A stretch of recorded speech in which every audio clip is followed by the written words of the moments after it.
Good morning sir. Good morning sir. నేను శ్రీనివాస్ మాట్లాడుతున్నా sir, journalist Srinivas ని. చెప్పండి సార్. ఈ దూసర్ల సత్యనారాయణ గారికి సంబంధించింది మీ దగ్గర కేసు రన్ అవుతా ఉంది కదా, దాని గురించి కనుక్కోవడానికి అని చేశాను. చెప్పండి. ప్రస్తుతం ఏమన్నా ఎఫ్ఐఆర్ ఏమైనా ఫైల్ అయిందా సార్ ఆ దాడి చేసినటువంటి వాళ్ళ మీద? ఎఫ్ఐఆర్ అయింది, రిమాండ్ వేరు, జైలు ఎవరు. రిమైండ్ కూడా అయిపోయిందా?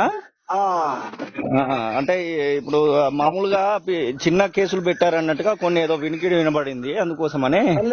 రిమాండ్ నిన్న రాత్రి జైల్లో పడారు. ఎంతమంది దానిలో ఏదో 10వ తరగతి అబ్బాయి ఉన్నాడు అని చెప్తా ఉన్నాడు సత్యనారాయణ గారు. అతను కూడా జైలు అయిందా ఇప్పుడు? ప్రస్తుతానికి అయితే 4 పెట్టారు, 4 రిమాండ్ చేశారు. 4 కూడా రిమాండ్ అయ్యారు.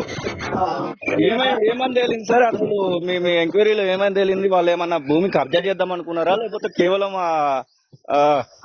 ఆ జీవాలకు సంబంధించినటువంటి మేత కోసమే ఇబ్బందా? జీవాల కోసం ఆడ మీద మేసాలని పోతాకే ఆడ అటాక్ చేసి కొట్టారు.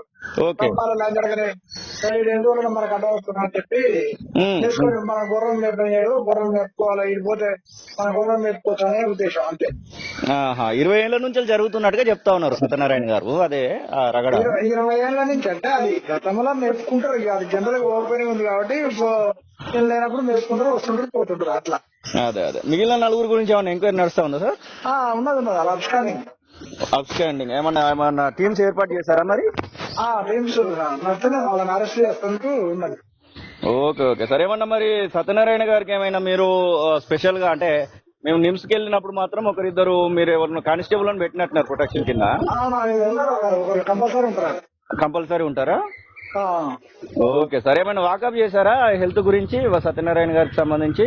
మీకు డాక్టర్ గారు అక్కడ డాక్టర్లు చెప్తారు, వాళ్ళు అక్కడ ఉన్న వాళ్ళకి తెలుస్తారు. Okay sir, thank you. ఏమైనా ప్రశ్న? మంచిగానే ఉన్నాయి.